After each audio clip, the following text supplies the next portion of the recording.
Lourdes Mendoza es una periodista especializada en temas económicos, financieros, políticos y sociales, con más de 25 años de experiencia en la prensa escrita y en la prensa electrónica. Actualmente la leemos los lunes, miércoles y viernes en El Financiero, en Eje Central los jueves y por la lista News los viernes. Además, puede ser vista en la mesa de opinión de los martes de ADN 40 junto con Manuel López San Martín, Ricardo Rafael y Esna Chabot. Y es escuchada todos los martes en Imagen Informativa, primera emisión con Pascal Beltrán del Río. Y de igual forma tiene su portal de noticias en La Mira, 3 libros publicados, Mi palabra es mi compromiso y 125 años de la Bolsa Mexicana de Valores, estos dos sobre temas financieros y bursátiles. Y el tercero es Con la frente en alto, que es un testimonio sobre la impunidad en México. Muchísimas gracias y bueno, buenos días a todos. Y de entrada, déjenme ponerle sal y sabor a mi exposición y les preguntaría, ¿quiénes de ustedes se sienten valientes? Y bueno, no puedo verlos a todos, pero supongo que la gran mayoría de ustedes levantarían la mano y dirían, yo me siento valiente. Y yo diría, wow, ¿cuántas manos estoy viendo esta mañana? Les preguntaría de la misma manera, ¿cuántos de ustedes tienen el valor de exhibir a un político corrupto? Todos, muy bien. ¿Quién se atreve a compartir lo que los poderosos quisieran esconder? Seguimos en un público muy valiente. ¿Pero qué creen? Eso es lo que nosotros los periodistas de verdad hacemos todos los días, no los que están en la mañanera. Lo paradójico es que, como bien dicen, los periodistas hoy en día ponemos el cuerpo, incluso, y esto no es retórica, ponemos la vida y la ciudadanía en México, en el mundo, nos dice, ay, no, yo ver las noticias, no, ¿para qué? Todo lo que me dicen es malo. Y entonces, ¿saben qué? Yo inmediatamente les contesto, entonces no se quejen si viven en una dictadura, así de sencillo. ¿Y por qué? Porque sin noticias, sin prensa libre, pues, ¿qué creen? No existe la democracia, así de sencillo. Realizar un periodismo crítico como el que hago yo, como el que hacen mis compañeros, pues en los gobiernos como en los que vivimos hoy, por lo menos aquí en México, en este gobierno populista, pues nos puede costar la vida, la libertad, la tranquilidad y no nada más la nuestra, la de toda nuestra familia. Además, déjenme ponerlo en un gran contexto. ¿Saben ustedes que en México más o menos cada 14 horas un periodista es agredido? Y se preguntarían ustedes, ¿esto es mucho o esto es poco? Pues inhalen y exhalen, porque les voy a decir que en los primeros 3 años del gobierno del presidente López Obrador, y miren que ya estamos por terminarlo, fue el periodo más violento que se tenga registro en toda la historia de mi país. Y esto no es de acuerdo con mis datos, sino con artículo 19. En México, tristemente, hoy vemos que hay más periodistas muertos que en la guerra de Ucrania. Y como aquí hay gente de toda América Latina, déjenme ponerlo en este contexto. En promedio, oigan ustedes, cada 2 horas en 14 países de América Latina hubo alertas contra la libertad de expresión. Creo que esto es gravísimo. Libertad de prensa y el derecho a la información. Entonces, pues mire, si estuvieran ustedes, y creo que todos están en su casa, y no importa el horario, pues yo le diría, como escribo yo en mis columnas en El Financiero, váyanse por un fuerte porque lo van a necesitar. Y porque, ¿sabían ustedes, y ahorita lo decía Luis, quién es el mayor agresor de los periodistas? Y deberían de pensar ustedes, o de bote pronto contestarían, es el crimen organizado. Y déjenme decirles que no, no es el crimen organizado. En el 72% de los casos se identificó al Estado como el mayor agresor por acción o por omisión, así de fuerte, así de duro. Y ahorita también hablaba Luis de cómo los periodistas nos hemos vuelto la nota. Y pues ya sé que cuando habla uno de uno mismo, pues se puede volver vituperio, pero déjenme comentarles que tuve yo el honor de ser la primera periodista de este gobierno de Andrés Manuel López Obrador en convertirse en nota. Allá, en más o menos 19 de agosto del 2020, fui agredida desde el poder. Y les voy a contar, quisieron acabar con mi credibilidad. Sin embargo, sin pensarlo ellos, despertaron a una periodista, a una madre aguerrida que los exhibió y los vencía en tribunales. El infierno, dice Congreve, no tiene furia como una mujer. Y en su momento dijo mi compañero Sergio Sarmiento, como una mujer difamada, y vaya que lo logré. Así pues, les voy a comentar, porque esto es un caso que además todos ustedes tienen algo que ver en sus países, de que estoy hablando, del caso de Odebrecht, de ese escándalo de corrupción que se hizo como nunca antes en la historia. Y me hizo no nada más enfrentarme al poder, que quería borrarme, que quería acabar, como ya lo había dicho, con mi credibilidad. Y les voy a pedir que por unos segundos cierren los ojos y se imaginen qué sentirían si un día, sin deberla ni temerla, aparecen como parte de una supuesta banda de 17 delincuentes y su cara, su nombre, salen todos los noticieros y redes sociales.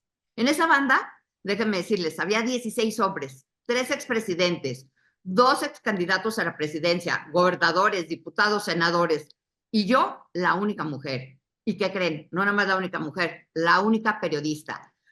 El miedo, evidentemente, no les voy a mentir, pues se apoderó de mí, pero no me detuvo. Me pregunté quién quería acabar conmigo y por qué a mí. Y lo que les puedo decir es que el poder tiene muchas caras y formas de quererte hacer callar. Y en mi caso tenía un nombre y un apellido, y no es tenía, tiene nombre y apellido. Se llama Emilio Lozoya Austin.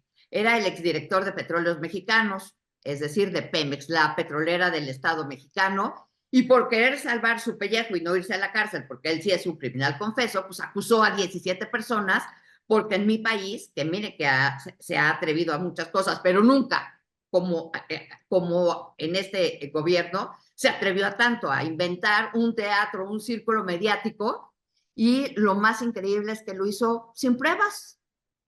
Entonces, todos los hombres, los 16 hombres, estaban acusados de recibir miles de millones de dólares, y yo una bolsa. Sí, hasta en eso fui discriminada. La única a la que hicieron trending topic justamente de lo que decía Luis, fui yo.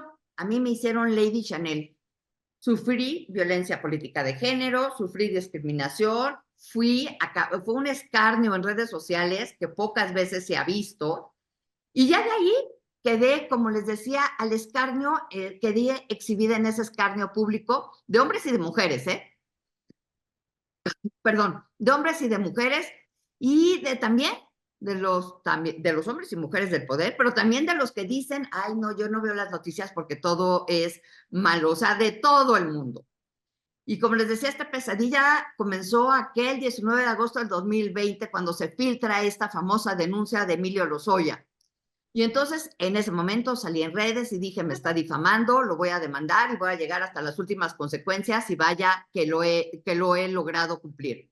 Ahora bien, hoy que estamos hablando en medio de una elección, creo que la elección más importante que tiene mi país, y creo que cada 6 años decimos exactamente lo mismo, por lo menos en mi país, cada 6 años que vienen las elecciones. Sin embargo, esta no nada más es por la cantidad de gente que va a salir a votar, sino porque estamos decidiendo entre 2 modelos totalmente diferentes, democracia o dictadura. Y vemos también a la gente en una apatía, híjole, de repente difícil de entenderla.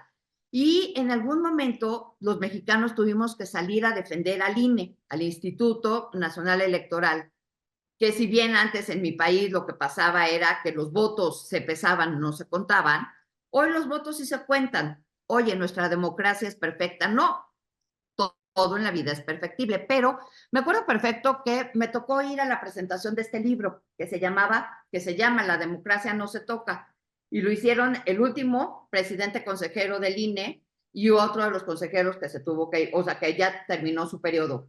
Y ahí lo que nos decían cuando estaban presentando este libro era que la idea de una dictadura es de una sola persona, pero que todos los ciudadanos, al voltearnos o voltear la cabeza hacia el otro lado, la mirada hacia otro lado, al decir, ay, no, yo esto de política no lo entiendo, esto no es para mí, nos volvemos cómplices. Y luego nos quejamos de por qué vivimos en una dictadura, de por qué nos está yendo tan mal. En este momento lo traigo a colación porque es lo mismo o algo parecido con lo que pasó con el escándalo de Odebrecht. Aquí en México, ¿qué creen? No hay consecuencias. Si Emilio Lozoya se fue a la cárcel es porque yo evidencié con una fotografía que había un pacto de impunidad entre el gobierno, la fiscalía y este criminal confeso.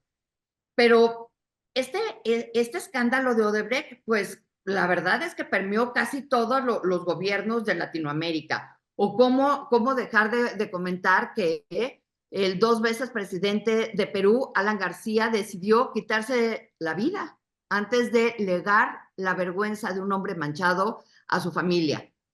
Y bueno, pues ya vamos a cumplir casi 3 años, perdón, de esta pesadilla. Y les puedo decir que la única que le ha podido ganar algo a Emilio Lozoya Austin he sido yo en tribunales. Porque también tenemos que cambiar los ciudadanos. No podemos nada más quejarnos en redes sociales. Las redes sociales es un medio de comunicación más. No es el sistema jurídico. ¿Da miedo convertirse en la nota? Sí. Es increíble que los periodistas, como decían, somos hoy la nota también, sí, pero no vamos a cambiar si nosotros no empezamos a hacer las cosas diferentes. Si queremos tener un país diferente, tenemos que nosotros empezar a hacer las cosas totalmente diferentes. Entonces, ¿qué hice yo? Emilio Lozoya se fue a la cárcel en ese momento porque incomodé y exhibía el poder, como les acababa de decir. Y entonces, lo que les quiero decir y transmitir es que esos ciudadanos que nos dicen que no ven las noticias, que no están informados, no están entendiendo que la libertad de expresión es un derecho que tenemos en la Constitución, que es un derecho humano que tenemos y que no pueden estar diciendo que están renunciando a ese derecho humano porque todo es negativo. Entonces, ¿cómo van a entender lo que está pasando en su país? ¿Cómo van a hacer un voto? Un voto estudiado, obviamente. De la única manera es siendo unos mexicanos o unos ciudadanos del país mucho más responsables y corresponsables con lo que nos está pasando. Es increíble que los ciudadanos, que los jóvenes no estén saliendo a votar y den por sentado que siempre hemos vivido en México con esta estabilidad económica y con esta democracia, perfectible, pero en democracia. Y no es cierto. Es increíble lo que se está viviendo en México, lo que está en riesgo entre democracia y dictadura, y los chavos te dicen, ay, no hombre, ya las encuestas lo dicen todo, no es cierto. Si los mexicanos salimos a votar, las cosas van a ser totalmente diferentes y lo vivimos en el 2021, sobre todo aquí en la Ciudad de México y en la Cámara de Diputados. El Frente PAN, PRI, PRD sacaron más votos que los de Morena y sus aliados. Así pues, yo los invito a dejar a un lado a la apatía, pero déjenme, como empecé, poniéndole limón a la herida, ahora déjenme un poquito, no nada más ponerle limón a la herida, sino ponerles a ustedes un reto. ¿Ustedes se quieren convertir en cómplices de una dictadura? ¿Ustedes quieren ser verdaderamente cómplices de lo que vaya a pasar en nuestro país? Sigan por este camino. Ya vimos lo que ha pasado en América Latina y no nada más me estoy refiriendo a lo que pasa o pasó en Venezuela. Así empezaron ellos y nos decían, ojo, volten a ver. Y hoy, como dicen, ahora resulta, imagínense, soy periodista, matan a las mujeres, 11 mujeres al día de feminicidios solamente por el hecho de ser mujeres. Soy periodista atacada. Y entonces, si las agresiones vienen desde el poder, que son el 75% de las agresiones a los periodistas vienen desde los 3 niveles de poder, no se equipara esa agresión con la que vemos de la ciudadanía al tolerar absolutamente todo, al que hemos perdido como seres humanos esta capacidad de indignarnos de los muertos que hay. Nunca habíamos tenido una elección tan sangrienta como la que hoy tenemos y decimos, ay, sí, hay muertos. O lo que le pasó a Cecilia Flores, la madre buscadora, tiene 2 hijos buscándolos y cómo se le fue el gobierno apenas ayer o antier encima a decir que no era cierto, que no había restos humanos y que eran restos de perros porque se atrevió esa madre buscadora a enfrentar al presidente. Hoy quiero decir también y hacer toda mi solidaridad con María Amparo Casar, hoy, que es la directora de Mexicanos contra la Corrupción. Lo que pasó en la mañana, en la mañanera, es inadmisible, pero tenemos que ser mucho más solidarios, tenemos que ser mexicanos y seres humanos mucho más responsables y corresponsables. ¿Vale la pena dar la batalla por el país? Claro que sí. ¿Vale dar la batalla y no quedarse callado? Claro que vale dar la batalla. Las palabras cuentan y cuentan mucho, incluso llegan a matar, no se las lleva el viento. Ojo, las palabras tiznan, manchan. Ya vemos el atentado que sufrió en su momento Ciro Gómez Leiva. Gracias a Dios no lo mataron. Pero entonces, también sean igual que los periodistas. Nosotros estamos no nada más dando la batalla, estamos dándola incluso la vida. Sean ustedes también un poquito más corresponsables como ciudadanos del devenir de nuestro país en este momento en donde hay, vuelvo a repetir, como disco rayado, está en riesgo la libertad contra la democracia. ¿Cómo luchar contra las fake news? Muy fácil, leyendo. Muy fácil, siendo otra vez ciudadanos mucho más responsables y corresponsables, como viendo quiénes son sus fuentes, volviendo al back to basics. Hay que leer, hay que ser personas mucho con mejores cimientos. Ya vimos que los millennials no fueron la generación que nos sacaron a nosotros. Regresamos, ¿por qué? Porque tenemos muy buenos cimientos. Así pues, déjenme terminar con esta frase. Con los pantalones bien puestos, pero en tacones, voy a seguir dando la batalla con este estilo que me caracteriza, ligero, pero con información totalmente dura y documentada, porque sin una prensa libre, vamos a terminar siendo una dictadura. Y yo no quiero ser cómplice. ¿Y ustedes van a ser cómplices? Sin duda alguna, sí tenemos un déficit de ciudadanos y además, bueno, es un problema estructural. Los partidos no han formado ciudadanos, pero estamos viendo que la ciudadanía tiene que ser más participativa. Y bueno, pues la ciudadanía va a ver por dónde y cómo se organiza, y van a terminar cambiando los partidos, pero decían los griegos que se requiere ser muy valiente para salir a la ciudad y distinguirse ante los otros, hacerse ver y hacerse oír.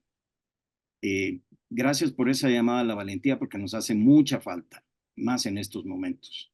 Pues yo te puedo decir, a mí cuando me decían, fuiste muy valiente con lo que me pasó con Lozoya, cuando me acusaron y cuando dije me están difamando porque un periodista de lo único que vive es de su credibilidad, valiente es hacer las cosas a pesar del miedo. Eso es ser valiente. Y eso es lo que necesitamos en este país. Es correcto. El voto es un derecho o una obligación como seres humanos, como quisiéramos verlo, por lo menos en nuestro país, en México. En México no es obligatorio ir a votar, es a consideración del ciudadano. Y nosotros, por lo que hemos visto, pues cada 6 años teníamos una reforma electoral, porque había un ciudadano, un candidato que siempre quedaba enojado porque no ganaba hasta que ganó. ¿Y qué creen? Que ganó y sigue enojado y sigue queriendo cambiar las reglas del juego. Entonces, pero más allá del chiste sarcástico que acabo de hacer, creo que sí deberíamos de hacer una reforma en donde el voto sea una obligación. Se me hace increíble cómo vimos en el Estado de México, que es del padrón de electores para los que no sean de México, es el segundo padrón más importante o el primer padrón más importante en nuestro país.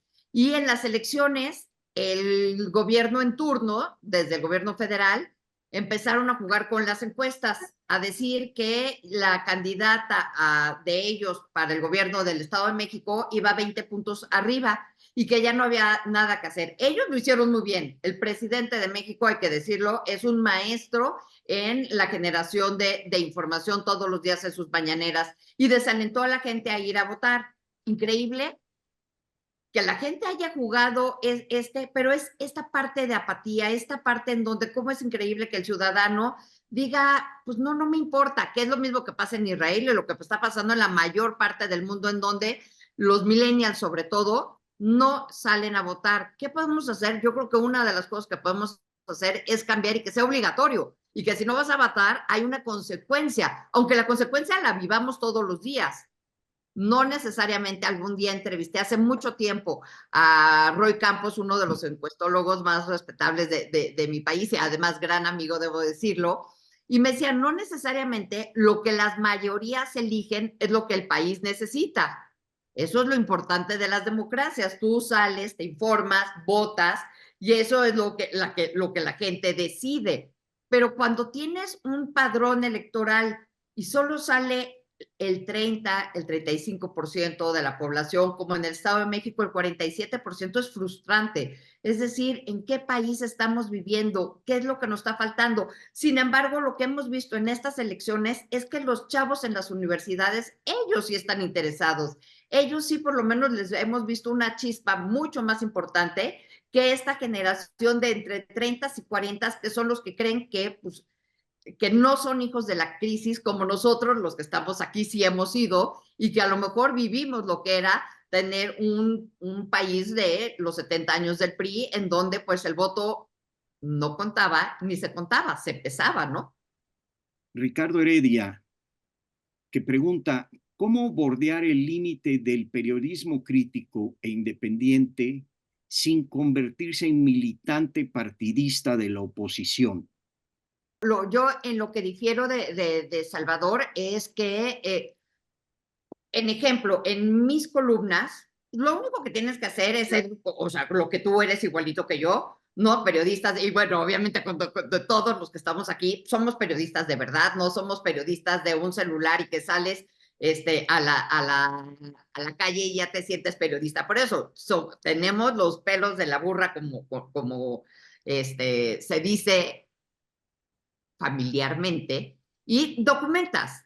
¿Qué sucede? Pues que decía, ¿se acuerdan Granados Chapa? Que el periodismo no puede ser objetivo porque es subjetivo. ¿En qué? Porque hablamos de sujetos y nosotros que somos sujetos. Entonces, pero sí puede ser totalmente claro en qué estás escribiendo. Si tú vas a dar una noticia, la tienes que dar documentada, no importa si eres chairo o no eres chairo. La noticia es seca, es tal cual. Oye, hubo hoy, ejemplo, hoy es aniversario luctuoso de la tragedia de la línea 12 del metro.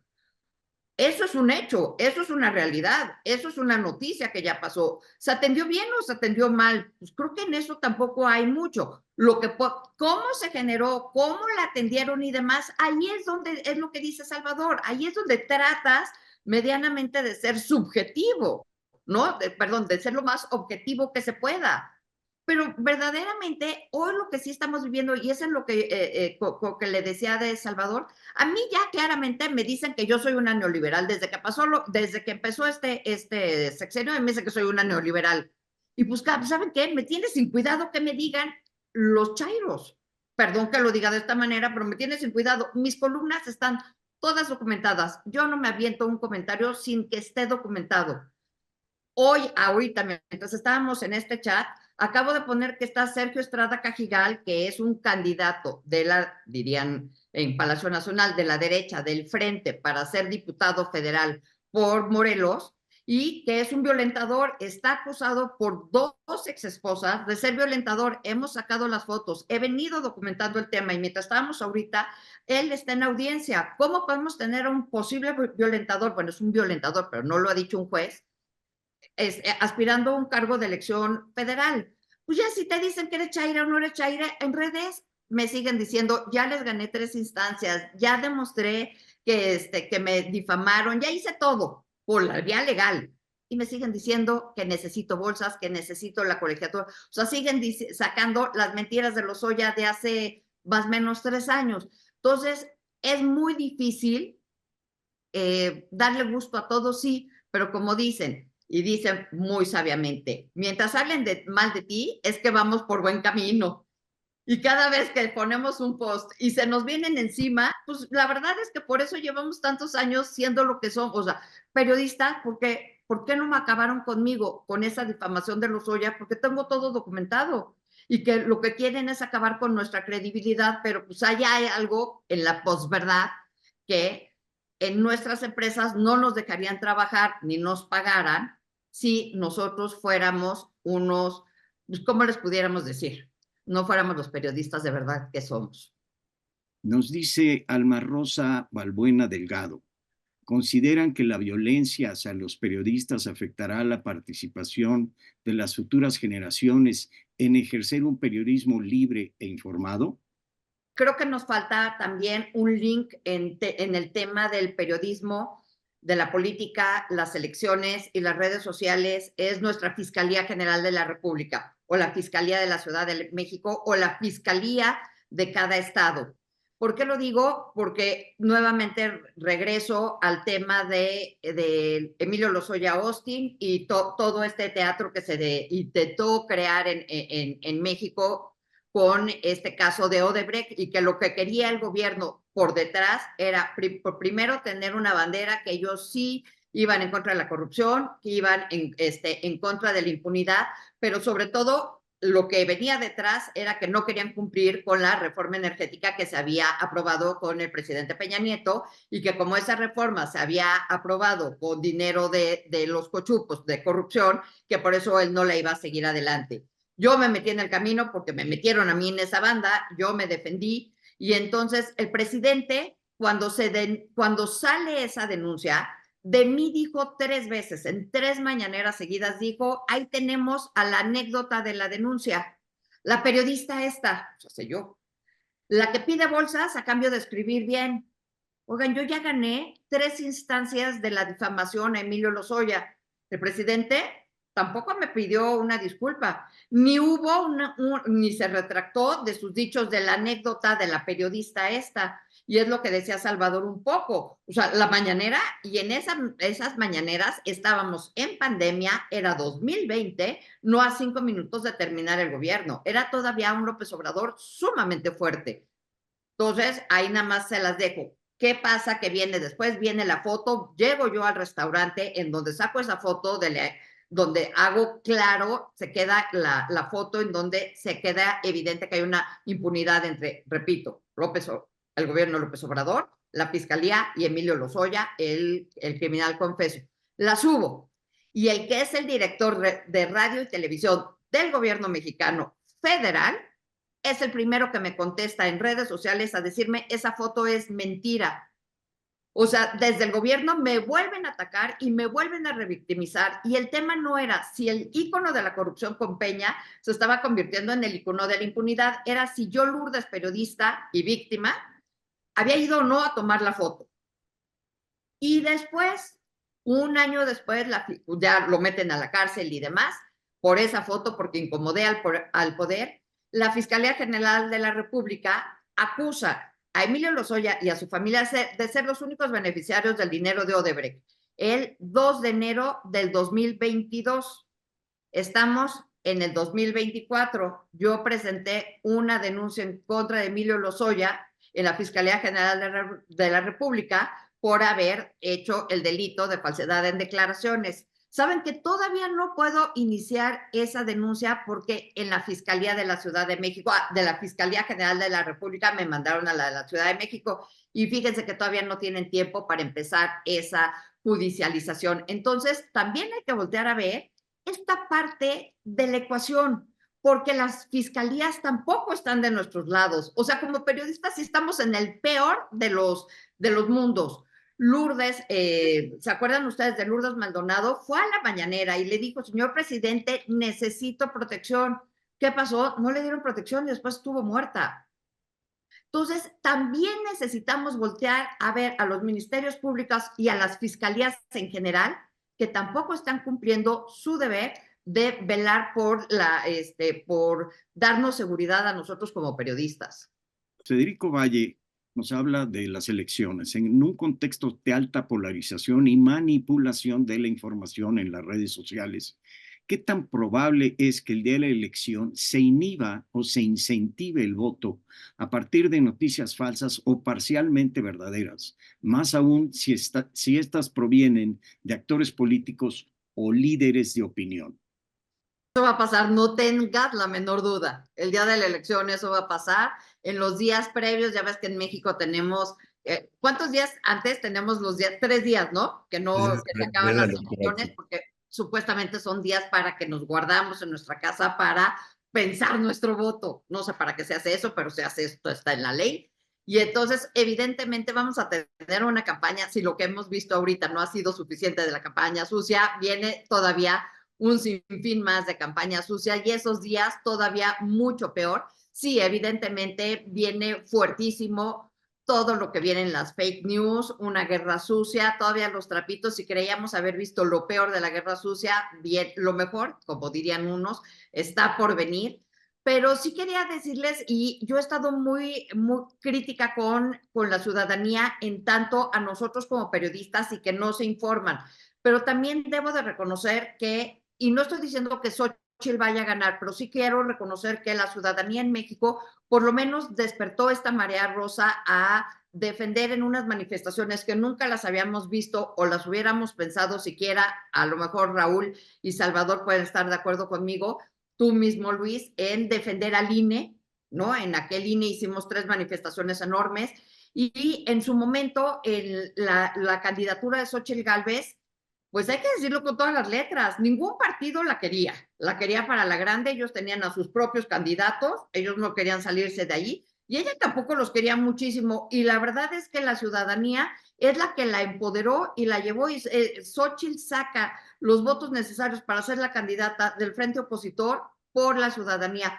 Un pequeño grupo de ciudadanos la llevó y lo que estamos aquí hablando era de periodismo, elecciones y noticias falsas. Entonces, creo que también es importante dejar este dato porque es la primera vez que ciudadanos empoderan a un personaje para poderlo llegar hasta ser el candidato, porque a Vicente Fox lo llevó un partido, todos han ido por un partido, pero aquí se tuvieron los dos que poner de acuerdo porque ningún partido le ayudó a ella a conseguir los votos necesarios. Fueron los Xochilovers, de donde hayan salido, los que lo ayudaron y ningún partido le ayudó per se para hacer esto. Entonces, ahí sí hay una pequeña llama que cambió y que sí, para la elección todavía vamos, no hemos visto lo peor que está por venir.